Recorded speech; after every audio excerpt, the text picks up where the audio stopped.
کیا سیدنا امیر معاویہ رضی اللہ تعالیٰ عنہ مقدسات اہل سنت میں شامل ہیں؟ جبکہ مفتی فضل ہمدرد صاحب کہتے ہیں کہ وہ مقدسات اہل سنت میں شامل نہیں، نہ متقدمین کے نزدیک نہ متاخرین کے نزدیک۔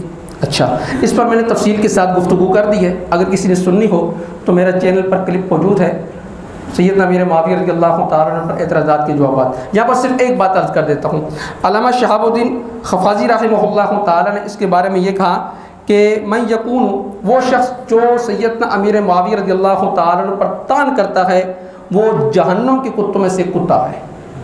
بس جو سیدنا امیر معاویہ رضی اللہ تعالیٰ عنہ پر طعن کرتا ہے وہ جہنم کے کتوں میں سے کیا ہے؟ ایک کتا ہے۔ بات ختم ہو گئی بس۔ یہ علامہ شہاب الدین خفاضی رحمہ اللہ تعالیٰ نے فرما دیا۔ اب ظاہر بات ہے کہ کتے کا کام ہوتا ہے بھونکنا، تو ظاہر بات ہے کہ امیر معاویہ رضی اللہ تعالیٰ عنہ مقدسات میں شامل ہیں، تو اسی لیے کہا نا، باقی انشاءاللہ تعالیٰ۔